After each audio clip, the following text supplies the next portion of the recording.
One's a Chiefs fan, the other's a Pats fan, and together they make Primetime Dimes. This episode is dedicated to the late Pierre Bourque, news aggregator for Bourque Newswatch and also Milton's uncle. We love you, Uncle Pete.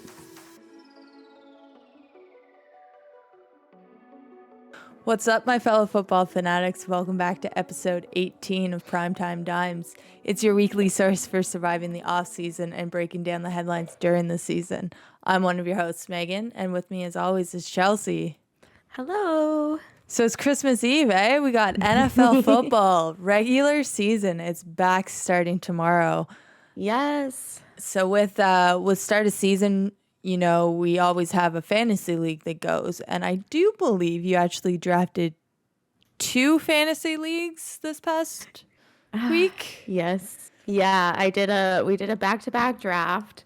And I was so exhausted by the second one that I hate my second fantasy team. But it was good. Like it was stressful, especially because I had the first pick in both drafts. So like I didn't want to constantly pick the same players. And then like we had Wickens, Taffin, and Conkle are in the other league as well. So all 4 of us drafted our other league first, and then the league that we're in with you second. And we were just all exhausted after it. Good job. Good job. Well, who did you pick first overall in both our league and your other league? Okay, yeah. See, this was hard because I had the first pick, so like everyone was available to me, and I didn't want to pick Christian McCaffrey twice. So I picked him first in the league I drafted first, and then in our league I drafted Kamara first, so that I had a little, because I wasn't gonna get him otherwise. So still, if I was going CMC any day of the week, I would have him in both leagues.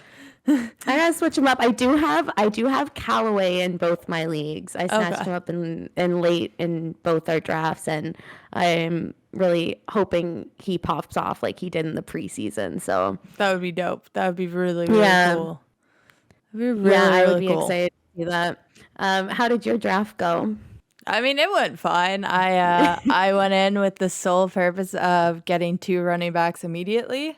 I had the last pick in the first round, the first pick in the second round, so I got 2 high quality running backs. I forget who I went with, so I'm gonna open my lovely thing. Yeah, I hate that I picked Josh Allen because I think that's why I hate my fantasy team the most, is because like I don't want to have to cheer for Buffalo, and now I have to want him to do good so I can win our fantasy league. Well, I had Dak one year, and that kind of taught me that really when it comes to quarterbacks in a fantasy league, you can actually really cheer for your fantasy quarterback and still hope the other team loses. Because like I had Dak. That's true. And he'd be putting up 40 points per week for our league, but they'd still lose by 3 points, and that was fantastic. So if you can get that going with Buffalo, it would be perfect for you. Terrible for me. That would be nice.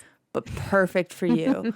I went with McLaren, I went with Taylor out of Indianapolis, the running back. So with Wentz being a new quarterback, I figured they're going to have to run those run pass options. He was a good pick. More often than not. And then I went with Najee Harris from Pitt. Again, as much as you can say Big Ben looks the part and is still a starting quarterback in the league. Yeah, his arm strength may still be there for the first couple weeks. Is it going to be there for the whole 17? I don't think so. I think they'll do a heavy RB game. Yeah, and you told me a long time ago to keep my eyes out for Harris, so I figured I'd take your advice.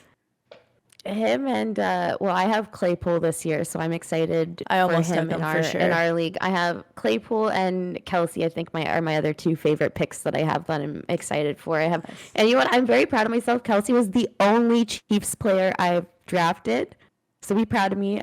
I only went with him, and he's the top tight end, so like you can't argue against taking him. Hey, and being favorite. Through the draft, I went no Patriots players. Through the wire, I ended up dropping. I had taken 2 defenses. Like I wasn't able to take part in our full pull. So up for the most important rounds. Yeah, basically I dropped out after the ninth, or right before the ninth round. So I didn't pick my defense and my kicker.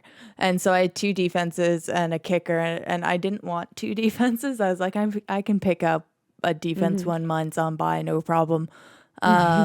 So I went and picked up Mac Jones, but I didn't want to commit right off the bat because like I also had Matt Ryan as my backup quarterback. So I was like, my backup is Tua, so yeah, I'm excited. So I figured I'd might get even start him 1 week.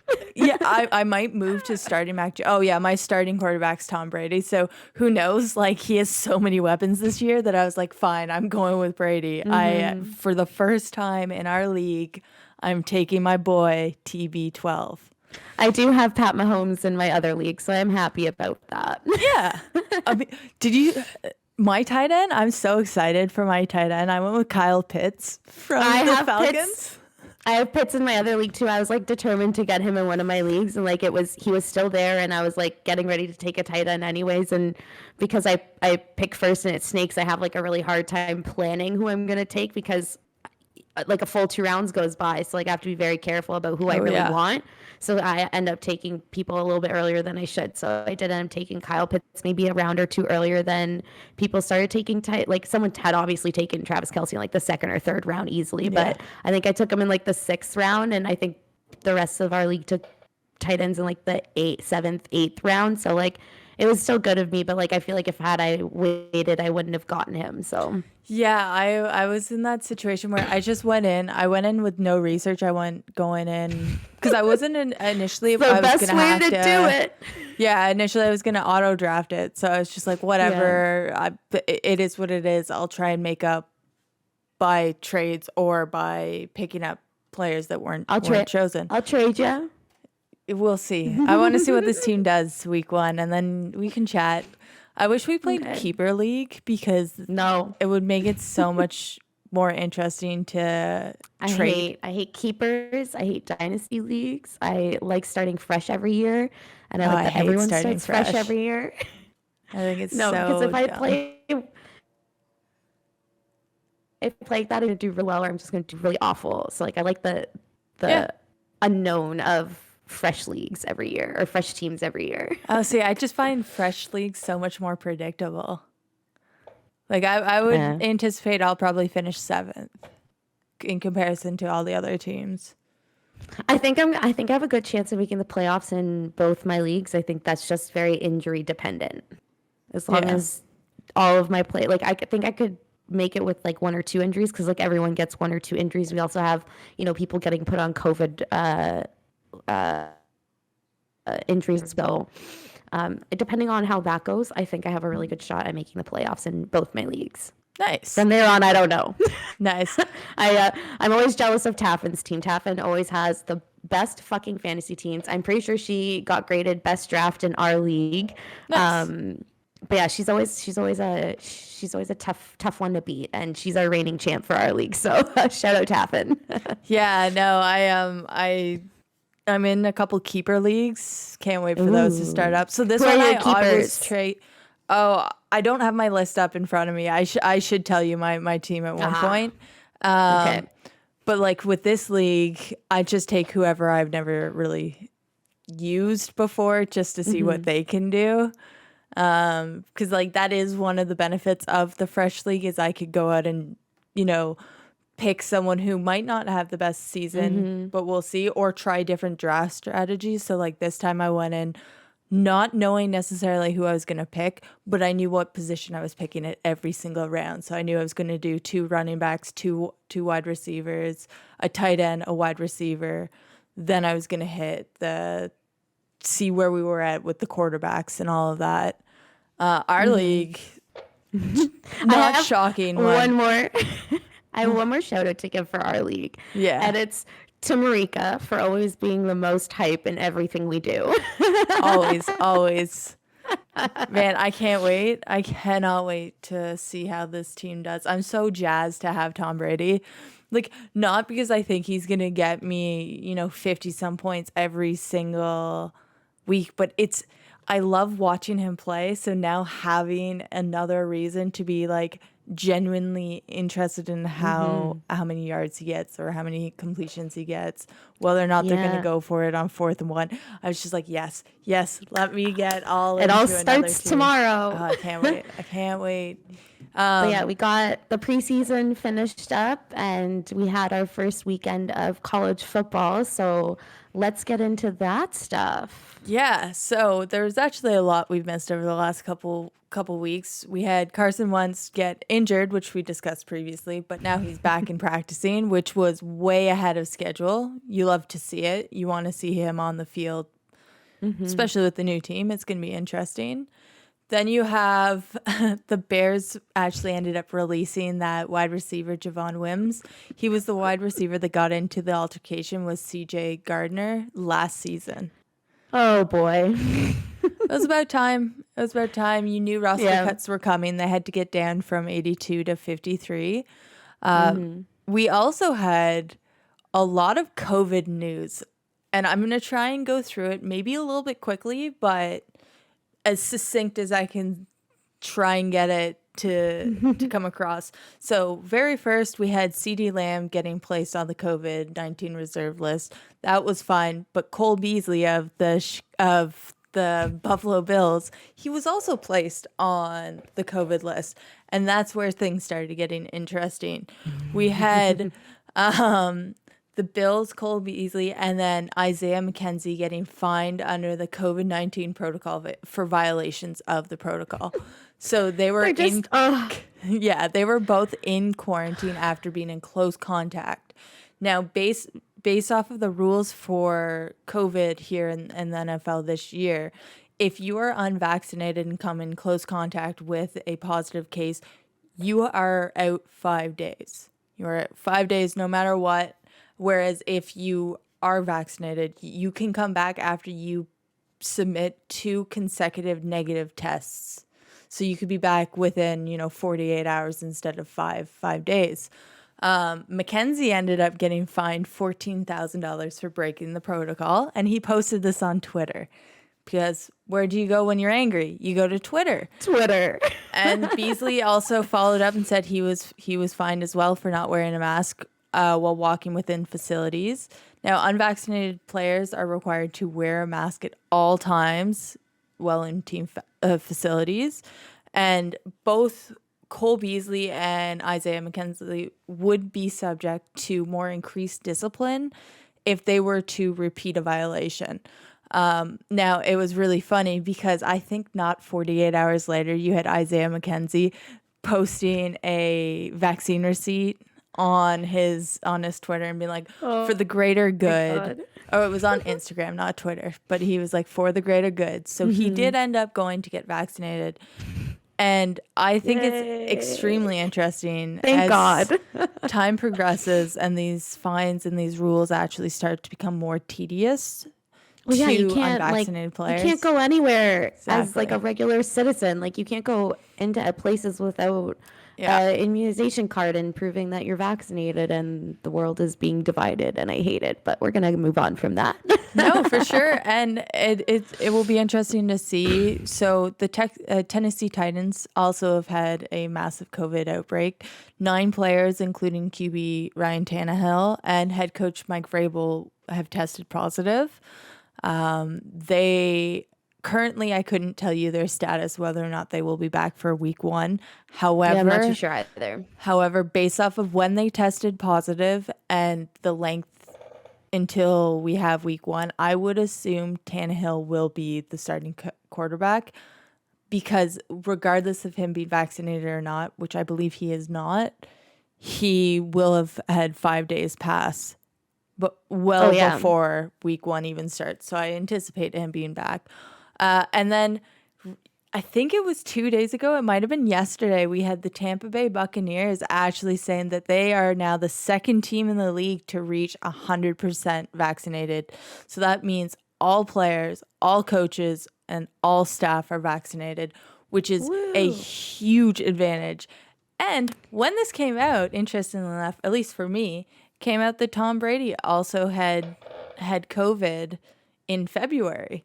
And so he had quote unquote survived his bout with COVID, and it was him that was trying to tell people, like, you know, it is a competitive advantage to be vaccinated and that we should all consider being vaccinated.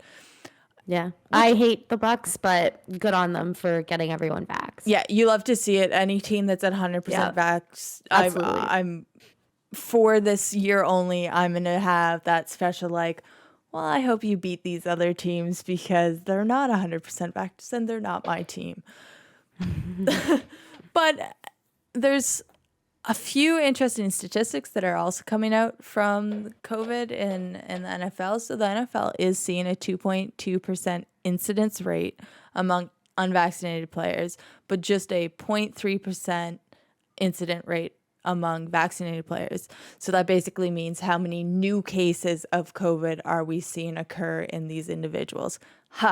Epidemiology, it's still in there somehow. We love having a nerd co-host. Yeah, and then the rates, you can now do a comparison. So that's 7 times higher among unvaccinated players. So I don't know if you were listening to what Belichick had said recently, but he had actually stirred the pot quite significally by a statement that I do think was taken wholeheartedly out of context. But he does say he released Cam Newton. And immediately people were like, well, it's because Cam wasn't vaccinated. And so at the next press conference, Belichick got asked, did you release Cam Newton due to vaccination, his vaccination status, which was immediately after Urban Meyer had said that he had cut players because they were unvaccinated, which you're not supposed to say because that is discrimination and considered discrimination in the league. So Belichick basically said, no, that didn't factor into it, and that people who were vaccinated were also testing positive.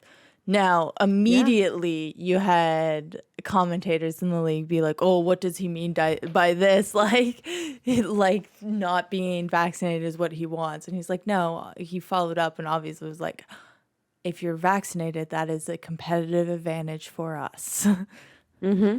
So absolutely, it's really interesting because you're having players now say a lot of things about these COVID protocols, but more so they're saying that they expect COVID to have a greater impact on the NFL this year than it did last year. And that's what I think is probably the major takeaway from some of the NFL news more recently.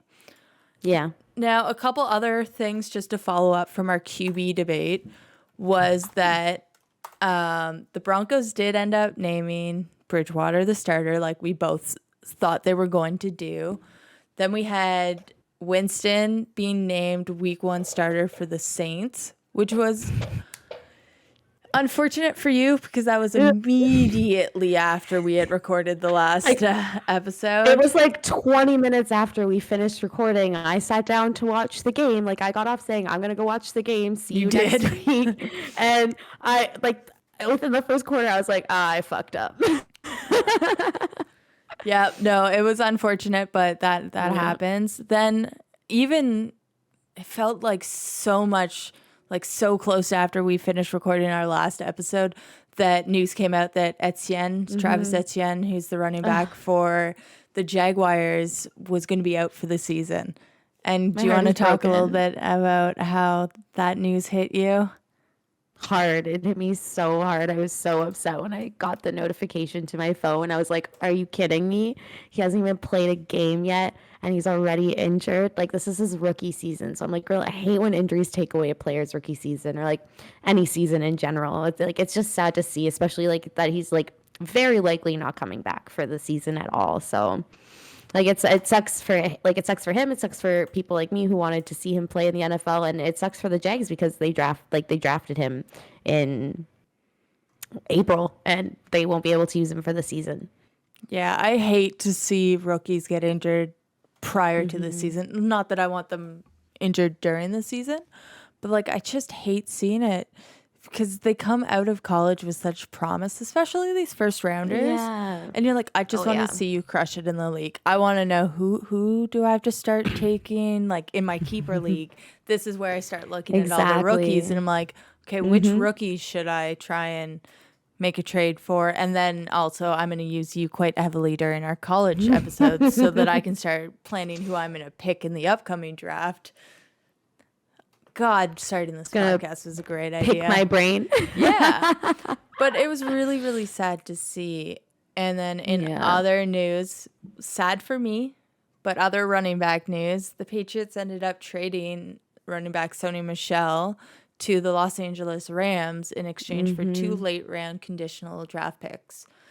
So New England will get 2 draft picks back, and the Rams get their much-needed depth at running back. I was super sad to see this because on the last episode, I kind of outlined what I thought was going to be the offense for the Patriots, and it was super scary. They have a lot of players this year, so it was like it's really hard. I could see why it was hard for them to like pick who to stay, like who stays and who goes. Like the roster cuts suck.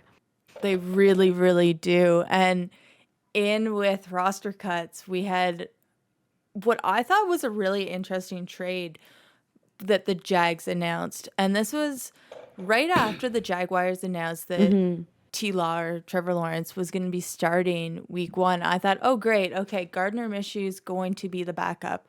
Well, the Jaguars traded the dude. He's off to the Eagles. Yep. For a 6th-round draft pick.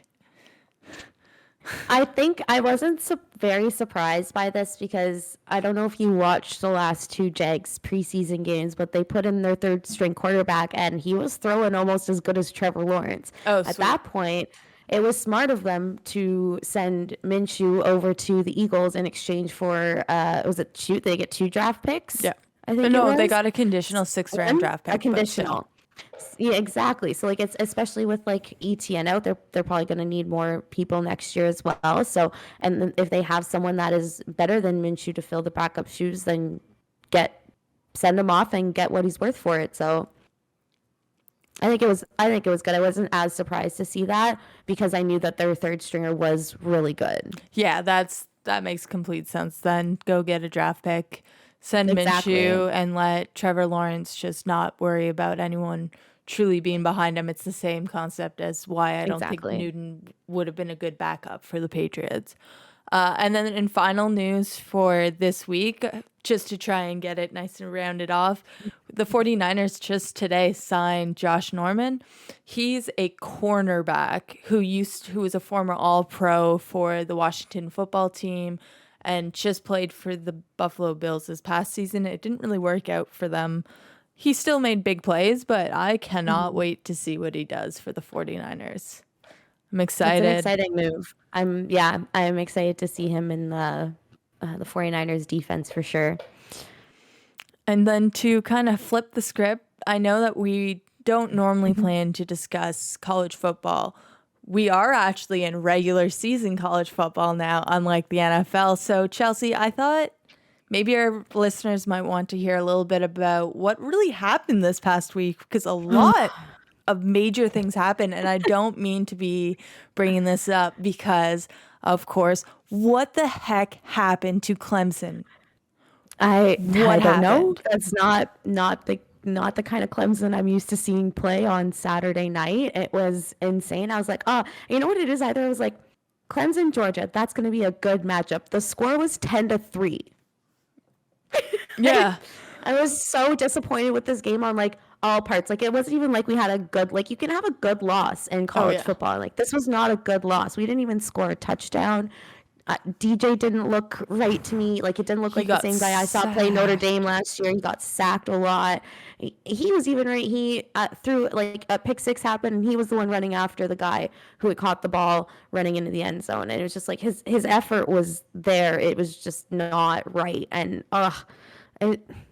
so does that loss effectively mean they will not make the playoffs? No, I mean technically the rankings aren't actually official until November when they like officially start putting them out. But as of after this weekend, they were ranked 7th, so they are still ranked in the top 10. Like one game isn't going to define them, but they were ranked 2, 3. I think it was 3 before. because Oklahoma was 2. They went from 3 to 7, which it's not that far, but they dropped out of the top 4 in week 1, which is like, I've never seen that before. Typically, we're usually in the top 4 the whole time. Since I've started being a Clemson fan, so I'm not used to this. I know that we've had eras like this. It was just, it was hard not seeing Trevor Lawrence out there dominating the field, going into halftime up 20 plus points. It sucked. Yeah, that was crazy. And with that loss, Tila had bet on the game, and since Clemson lost, he had to rep some Georgia Dogs apparel the following day. You win some, you lose some, but he was funny. A good sport about it still.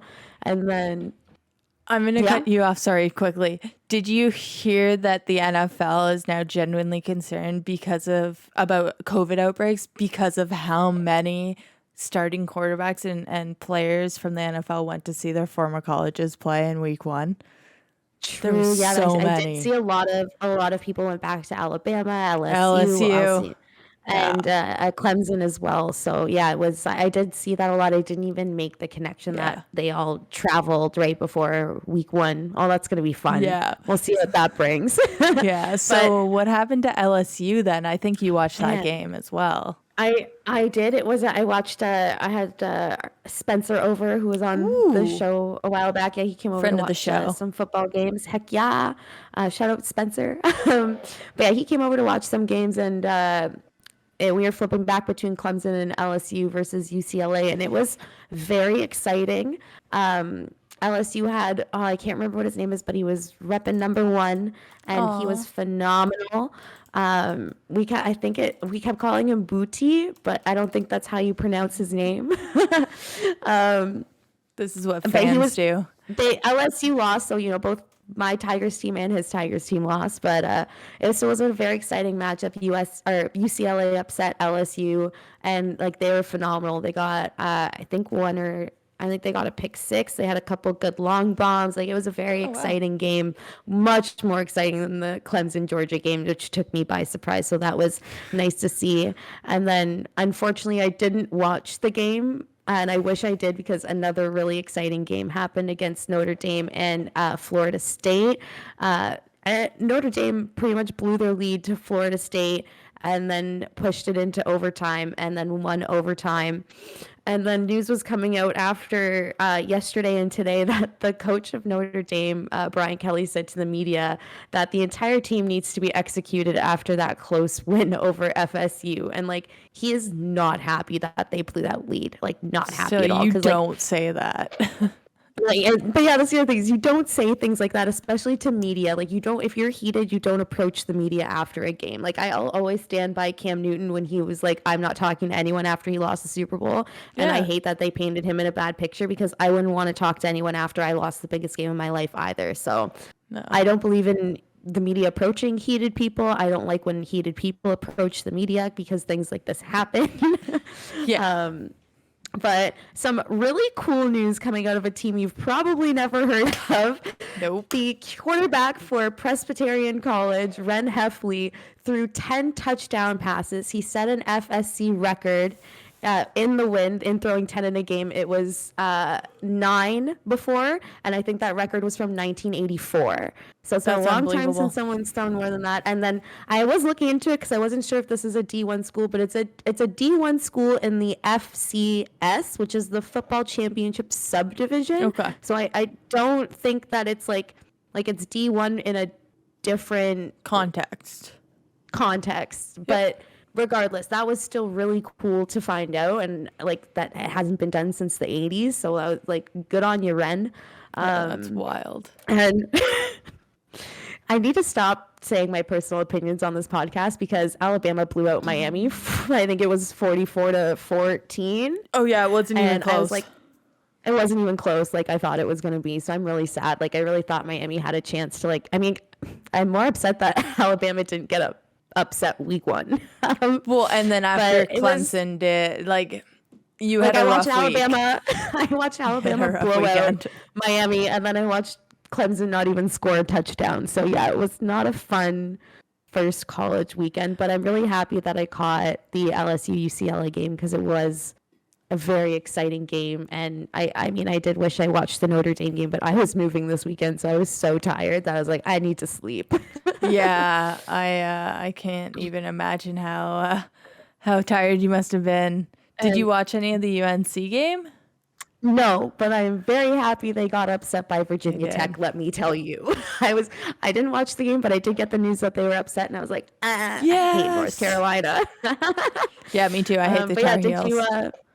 Did you watch your boy on Oklahoma play this weekend? Yeah, man, it's the only game I got a chance to watch. I was both, underwhelmed and impressed. It was really a mixed bag for me because like on his second throw of the game, he threw an interception, right? Was it his fault? No. The ball was where it was supposed to be, and the receiver didn't make the right play on it, and the defensive player made the right play. Like it happens. It's still second throw of the game is an interception. You never like to see that, especially from a Heisman contender. I'm pretty sure they're still ranked top 4 after they're in number 1. So. Yeah, they're still number 4. They did win.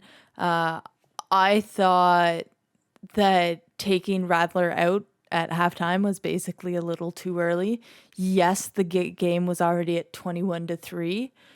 See, that's what I'm used to Clemson games being at the half. Well, once the biggest question I had about the Sooners was their defense. Was the defense going to be able to hold things up? And it was the same problem last year. Because it got close, didn't it? And let me tell you, they left more questions. Like they left questions than they answered at the end of that game because it was 21-3, and then it finished 40-35. Good defenses are hard to come by in college. Colleges are lucky when they have a good offense because it's not like the NFL where you have these players for like years on end. They are here for a max of 4 years. Most leave after 3. Sometimes they're only there for 2. Because like you'll switch schools, right? They could be in college for 4 years, but they could play 2 years, 1 year, 2 years somewhere else. So like it is really hard to be a well balanced on both offense and defense.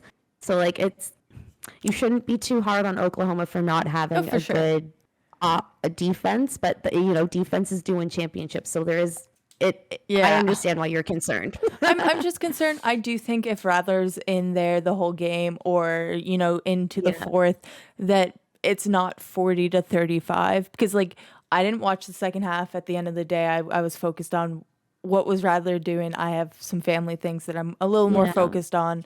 So I was just like, I'm going to watch my boy play and then go deal. Mm-hmm. So I don't necessarily know if the reason it got close was there was a decent amount of 3 and outs or just like pick sixes, things like that.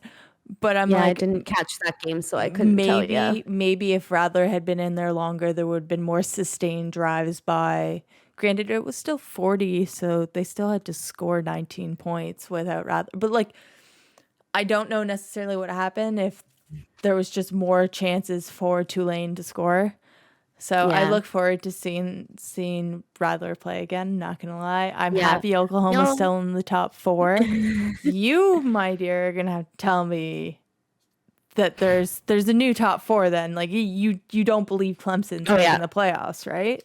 I mean, as a very early very uneducated opinion. Okay. Not educated, unprofessional opinion. After watching that game, I don't think they deserve to be in the top 4 this year. I think maybe a break from being a top 4 team will do them some good. I think they're too, like me, I think they're too used to being on top. And they're not run like Alabama. We don't have Nick Saban. Dabo Swinney's a great coach, but he is no Nick Saban. You know what I mean? It's so I don't know if they'll be able to come back from that week 1 loss. I don't know if that's going to hang over their heads because they're used to being the top of the pack. But I mean, obviously, I'm going to say Alabama as a very early prediction. There's no question about that, especially after the blowout with Miami, because I thought that was going to be a close game. I do think Ohio State will be back in the playoffs as well. Was it Stroud? Is that the name of their QB? I think he's going to do good for them this year. So I don't see them falling from the top 4, or if they do, I think that they'll be able to make their way back. Oklahoma, as long as they can get their feet on the ground after that win, like they won, but it did come close. So I think if they can get their feet on the ground, I can see them staying in the top 4. And then I have Texas A&M as a top 4 as well. I think they're listed at 5 after week 1, but they got robbed last year, and I really want to see them in the top 4. So I originally had Georgia in there, but I was like, I don't think they deserve to be there after that week 1 win either. They only got 10 points. It was not a good game on either side. So I think Texas A&M is going to beat out Georgia for the top 4. Fair. I have a very similar list to you, except for I do have Georgia in there instead of A&M.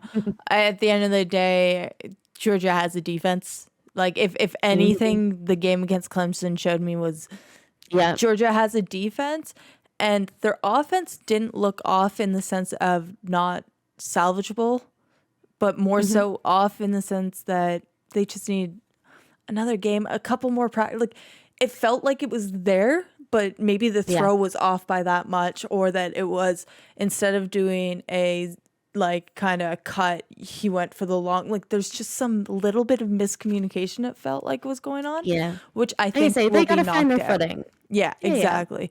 So I think once Georgia's offense finds its footing, that's a scary team, potentially.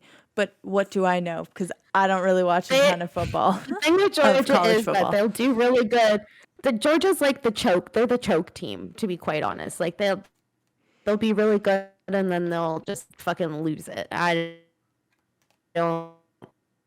Yeah. It will be looking at their offense. It's possible, but I don't know. In my heart's saying Texas A&M beats them out. Okay, we hope so. We'll see. We'll have to come back to these rankings shortly. Yeah. But besides from that, are you kind of excited? Were there any, major surprises from college football this week that have you kind of excited about the future, or were you kind of reeling from that Clemson loss? Those sacks, my man. I mean, yeah, I was taking the Clemson loss was hard to kind of take in the rest of the college games, but I don't know. It's like even the top 4 that I said now, and you said, like they're teams that we see time and time again. So I don't think there are going to be any surprises. There were a lot of upsets. There were a lot of closer games this weekend than I thought there were going to be.